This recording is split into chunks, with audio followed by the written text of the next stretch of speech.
Okay, so I have my kombucha Scoby pureed in here. See how thick that is? I had to put in a little bit of the goat's milk into it to get it to fully, or else it won't mix in my magic bullet.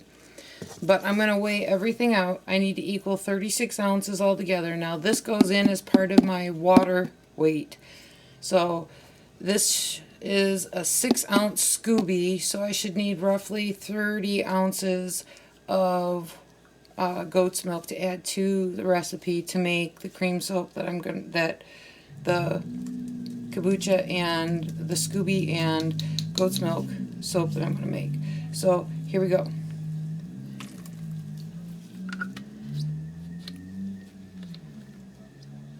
You can use the kombucha Scoby or the kombucha tea also as part of your water weight if you want to. Just to forewarn you though, that once you add lye, both the dual lyes to that, it can make that heat up pretty fast, and it can make it actually overheat and kind of boil over on you if there's excess water or excess sugar in it, because the lye heats up with the amount of sugars in it. Like if you make a beer soap or a wine soap or even other types of soaps with anything with a high sugar amount in it. However, you were using such a small amount of the sodium and potassium hydroxide in cream soaps that I really don't notice too much of it heating up. And I'm cleaning off my mixing blade to make sure I get all of that Scoby goodness off of it. Okay, that's about as good as it's going to get. So now we're at 13.4 for our weight, and we need this to equal out a full 36 ounces. So I'm just going to add in the rest of the goat's milk to equal out my 36 ounces. I get my goat's milk locally. We have a local goat's farm right outside of our town here, and that's where we get all of our goat's milk.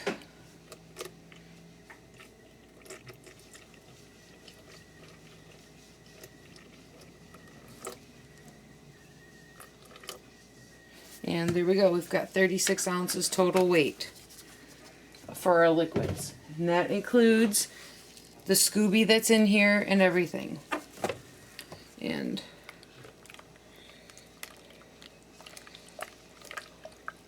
I'm going to get my whisk so I can show you this a little bit better.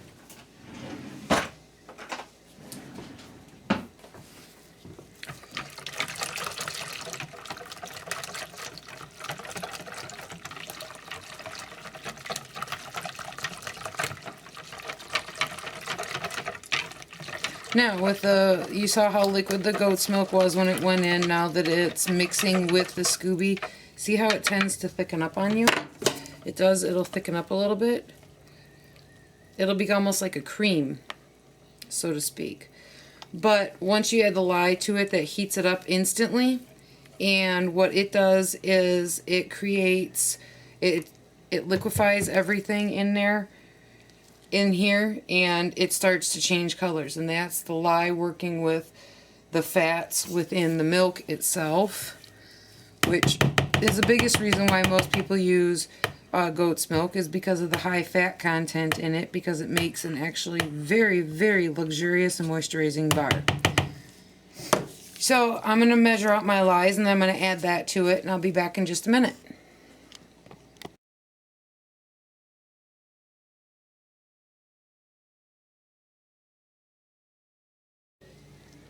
Alright, I have my lyes weighed out. There are 5 ounces of potassium hydroxide flakes in here, and there's 1 ounce of sodium hydroxide.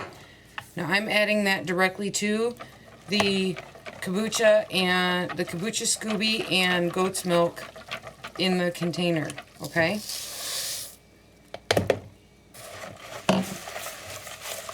And as you can see, it's starting to change colors. It's going to go to an orange. That's because of the way the lyes are reacting with the goat's milk. Gotta kind of be careful because it gives off a slight gas. Now that it's completely dissolved, it's not real hot, but it's starting to get a little warm, not by a whole lot, but it is warming up, and it's very, very liquid now. I mean, like regular milk. Okay, so now I'm going to add that to our oils that we have already melted, and they're hot inside the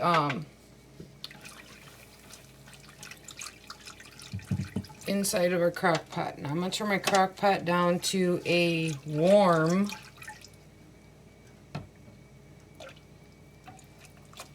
setting because it actually is pretty warm. And I'm just slowly adding the mixture, or kombucha, Scoby, lye, and goat's milk mixture to this. See, it's all gone.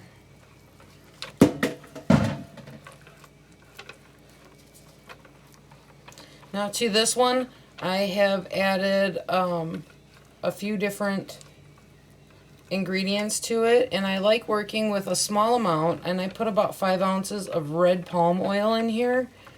I love the moisturizing effects of red palm oil in a cream soap and in a liquid soap. I didn't even use a stick blender, people, and see how thick that is already? Right before your eyes. And it's a bright orange, and it's going to hold an orange to a red color. So this is going to turn like a really, really dark, like a maple to a dark walnut type of color, to a coffee almost, so to speak. And now that I have it on a warm heat, it really does not take, you don't have to cook the hell out of this stuff when you cook cream soaps. This is something that from experience I have kind of learned. I play with my heat with it. Too hot and you lose all your moisture inside of your cream soap, and that's sometimes some of the side effects are that super, super hard, like brick type soap that doesn't relax when it's done, and you have to whip it and you have to add a ton of water to it, or vegetable glycerin. Stearic acid does create a very stiff cream soap. However, I'm going to tell you right now, this soap is not made, it only has 5 ounces of stearic acid in it. I just want it to have enough form to it to be not super stiff, because honestly, I don't like it when it's really hard, because it's hard. I've burnt up 4, I ain't kidding you, 4 hand mixers trying to get that stuff to mix afterwards. And it's just, it isn't, no. I can't afford to keep doing that. That's why for a while I kind of took a little bit of a step back from cream soap making, because I was going through hand mixers. And my husband bought me a KitchenAid, and I decided, well, you know, that thing's a $200 and some piece of equipment, you know, almost $300. I really don't want to burn that up too. So on just heeding my own advice, I started looking for different kinds of recipes, and I started tinkering around with different things. And honestly, our soap makers group that is on Facebook, soap makers, cream soap makers delight is our group. It's not a private group, but you have to get added to it. If you're interested in learning how to make cream soap, I highly suggest, you know, studying, researching, taking your time with it. Cream soap is still a very, very crazy, or I shouldn't say crazy, it's more of a secret sort of soap making, because there aren't a whole lot of people that make cream soap until I started this group a couple years ago. And I'll be honest with you, it's just taken off like crazy. And I had to step away from it for a while for personal family reasons, but now that I'm back at it, I don't think there's anything you cannot do with cream soap. As you can tell, this is getting darker. It went from a light yellow to now it's a bright orange to like a carrot color to now we're almost at a caramel color. Caramel or toffee, I would say, almost. And that's the natural. That's very fine. That's okay. It's part of the cream soap making. And honestly, if you want a pure white soap, then I would use just straight water. But when you start talking and making like goat's milk soaps and adding different milks to it, the sugars within the milks and the sugars within a lot of added ingredients are what makes this more of a brown color. I have one that's a papaya. I use papaya and coconut milk in it. I love it. And if you get the chance to make it, I would use fresh papaya puree like I did. I took an entire papaya and used that in place of my water.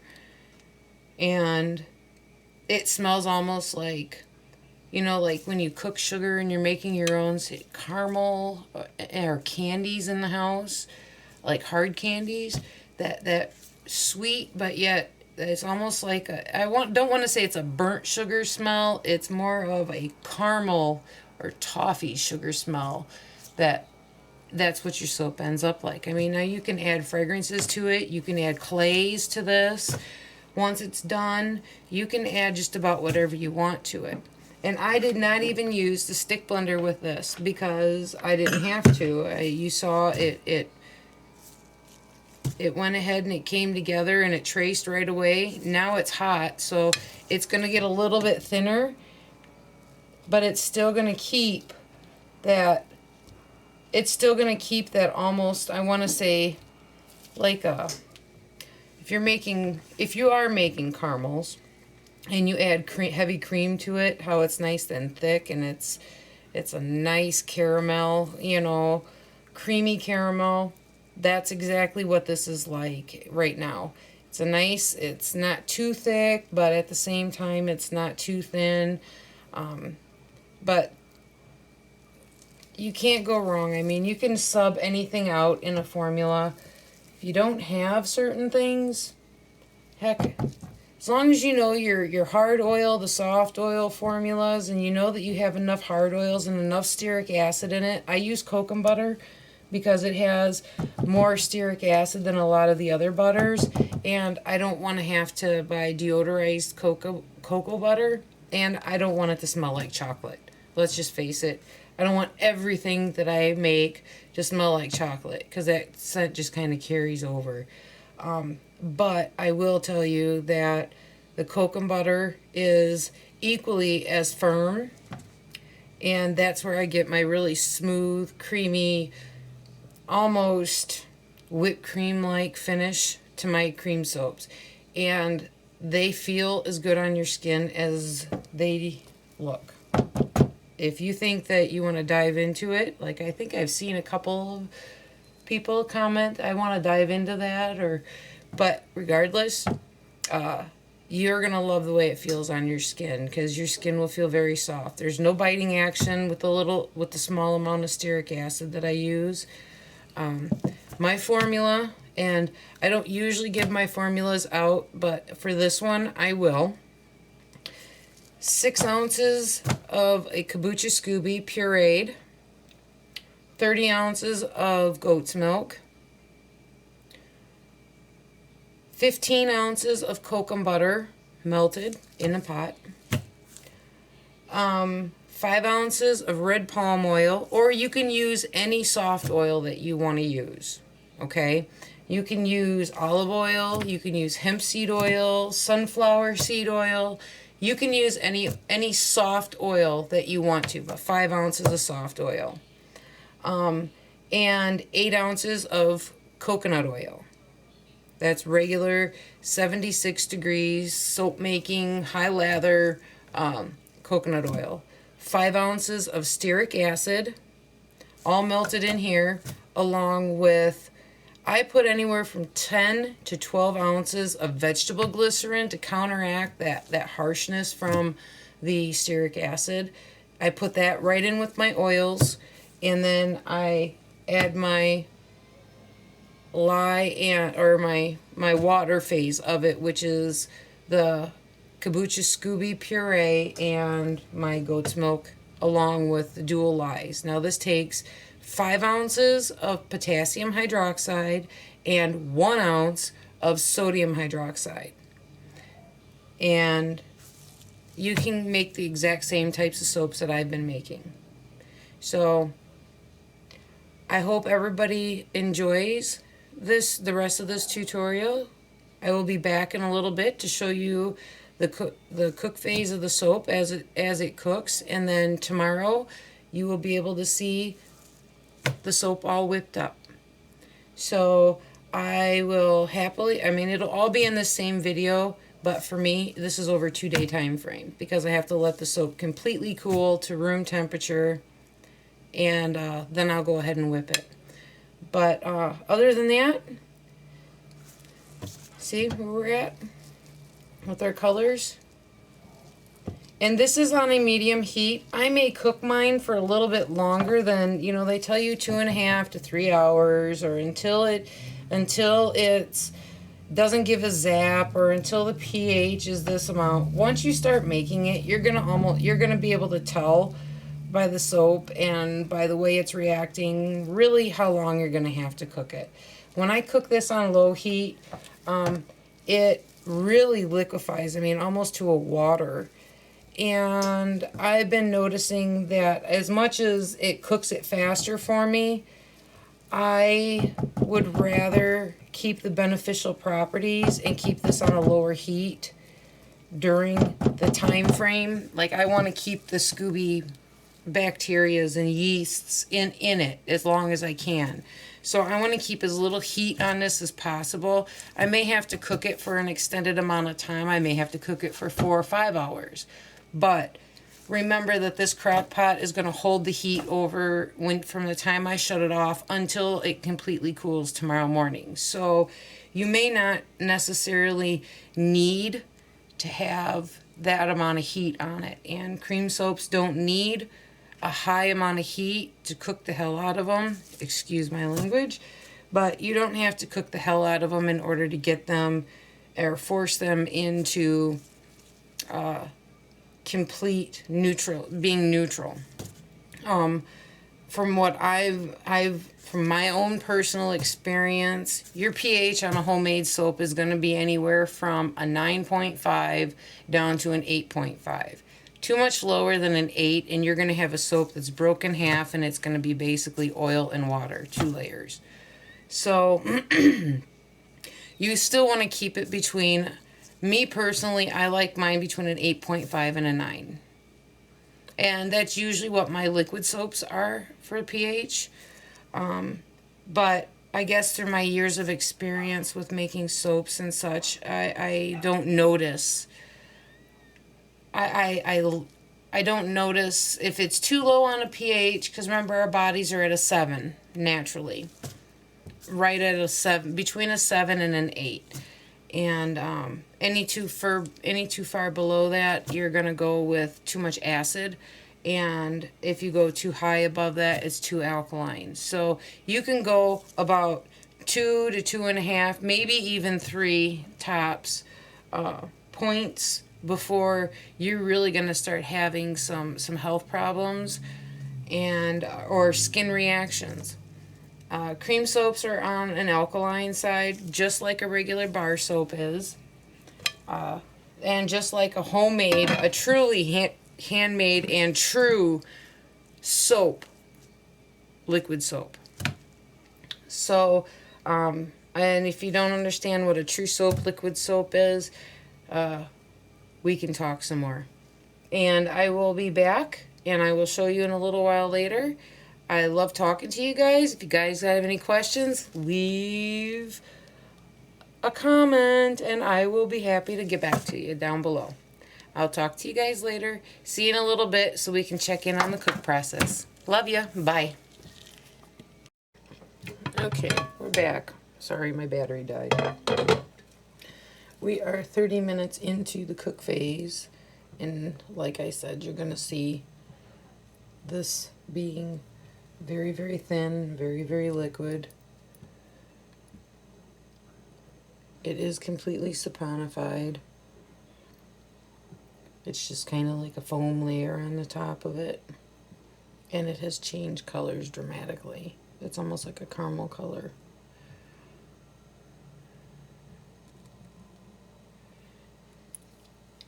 So we gave it a stir, and now we'll come back in another half an hour to do a little bit more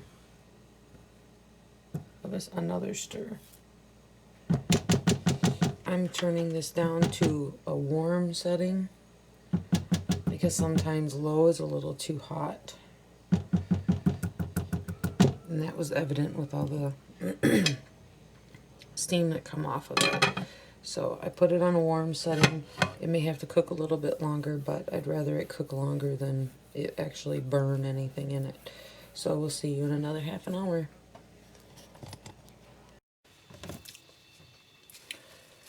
We still have it on a warm setting, and as you can tell, it thickened up a little bit because it's not quite as hot.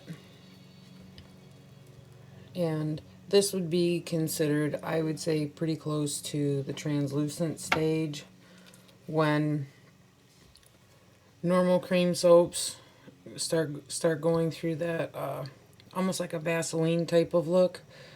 But because this doesn't have very much stearic acid in it, it doesn't have like straight stearic acid in it, and it's made mostly with the Kokum Butter. It is thick, but it's not super thick, like you can't stir it. So we have a little bit longer to let it cook, and then it's going to get cooled down, and the next time I'll see you guys will be tomorrow, when we let it completely cool, and I'll show you it once it's completely cooled and then as I'm whipping it.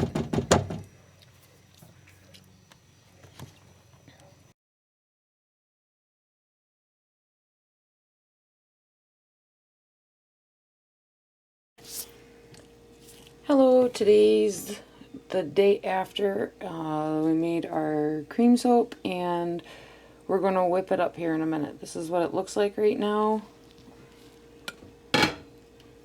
And it's not super hard, but it's thicker, as you can tell. But now we're gonna whip this together, and I'm gonna show you what it looks like when it's whipped. So it's gonna get noisy here.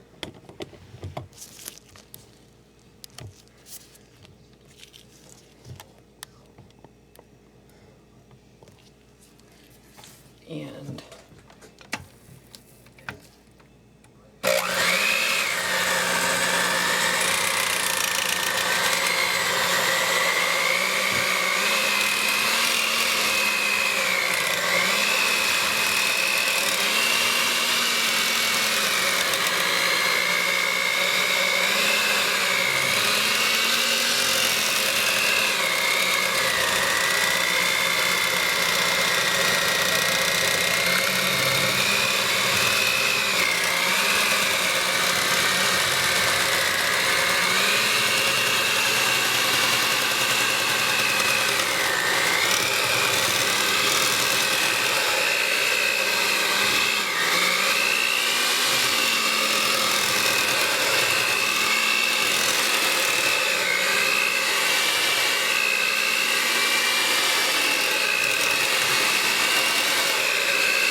So there it is, all whipped up, and that's what it looks like.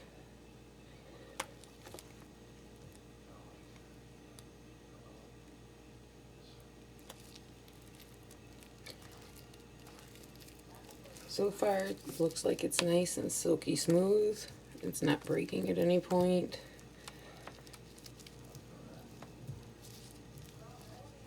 Now I'm going to test it for its lather and see what kind of a lather I get out of it.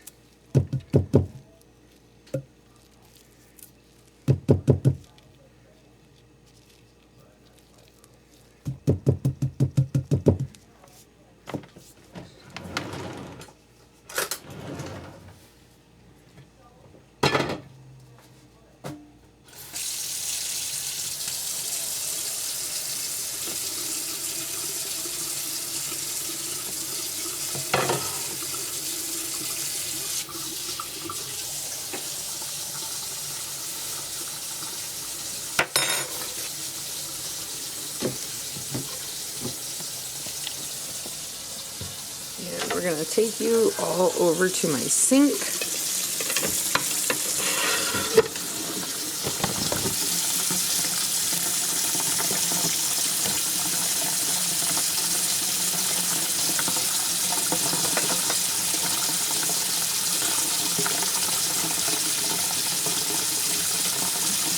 I got a little spoonful.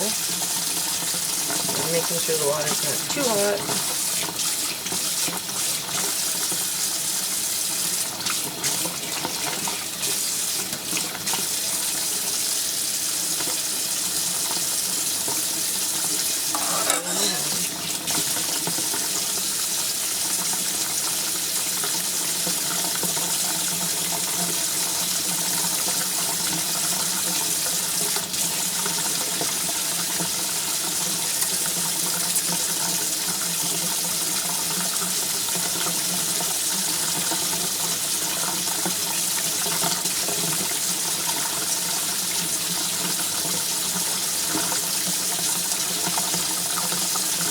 It's a nice tight lather that it is, as you can tell.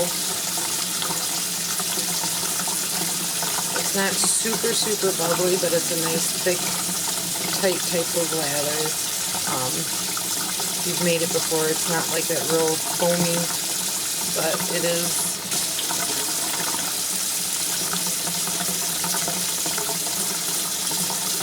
So yeah, it's got a nice lather to it. No biting action on my hands. It actually feels very silky and smooth. And rinses very, very clean and easily.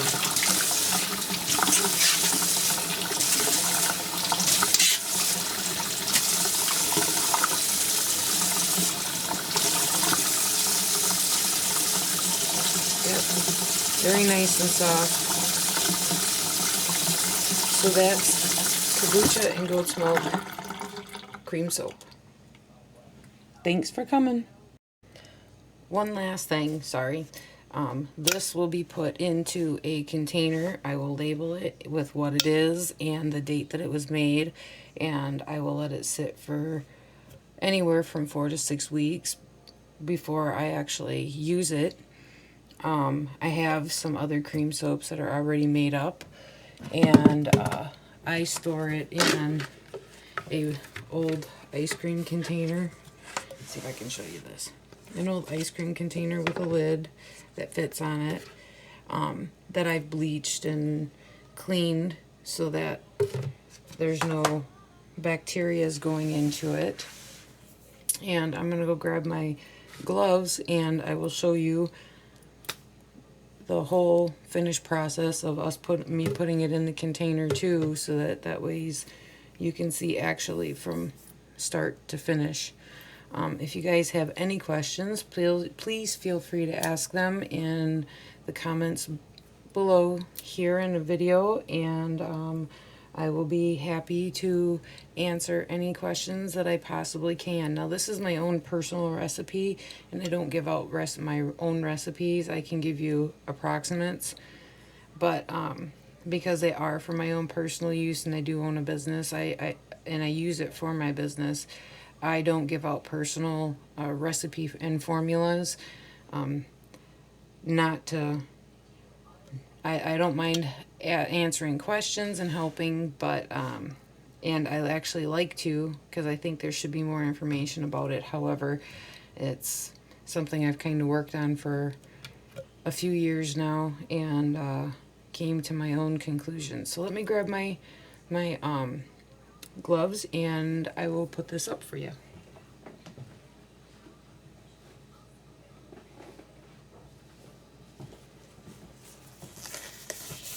Now this is completely unscented.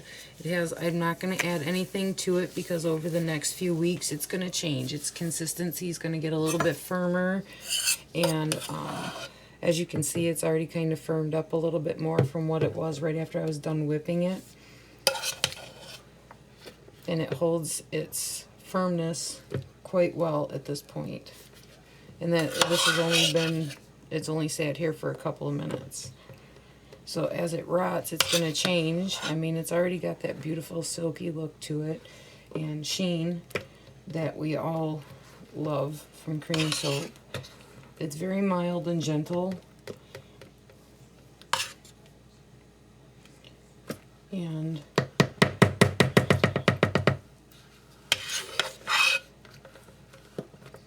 oops.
To this, I will check it in a few days, and that's when I will give it another, like a soft whip, where I'll just kind of mix in the base preservative to it. But if you add extra botanicals and stuff like that, you will need to add another preservative besides what you've already added just for the base. And it's kind of like that with really any product that you use. I would use a broad spectrum full preservative. Sometimes you might have to use a dual one. I know it's I think it's Ophelum or Optivum or whatever. I don't know exactly how you pronounce it, but they have a couple of them, and you would need, for a cream soap, you would probably need to use the dual. They have two of them, and I think you should use both of them for it to fully preserve your cream soaps. But it holds its form pretty well. And it doesn't really come off of the spatula, so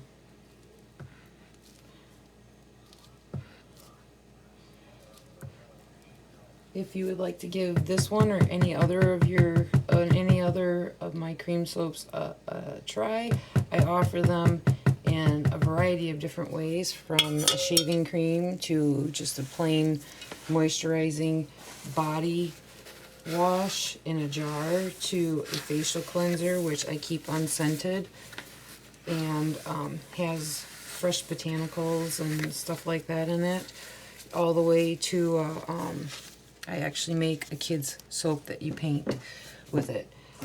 And I use it for foaming sugar scrubs. So you can put this in a jar, you can put it in a bottle, you can put it in the tube if you have a sealer for the end of the tubes, you can put it in the Tottle bottles.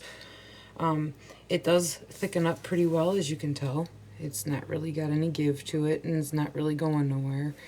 So when you put it in bottles, make sure that it's something that you can either squeeze very easily to get them out of.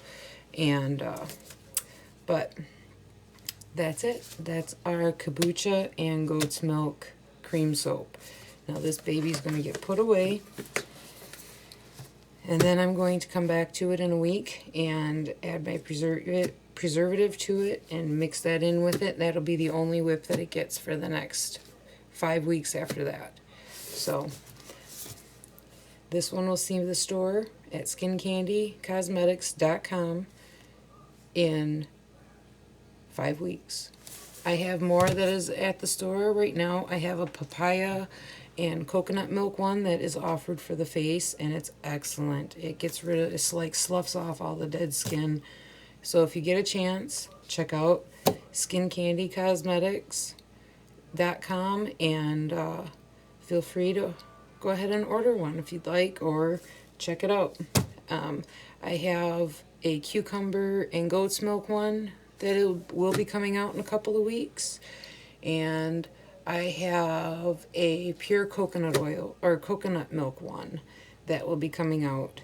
You've probably seen little snips of small videos from me with it, but yeah, those will all be coming out to the store soon. So hope to see you around. If you have any questions, leave them in the comments. I'll talk to you later. Bye-bye.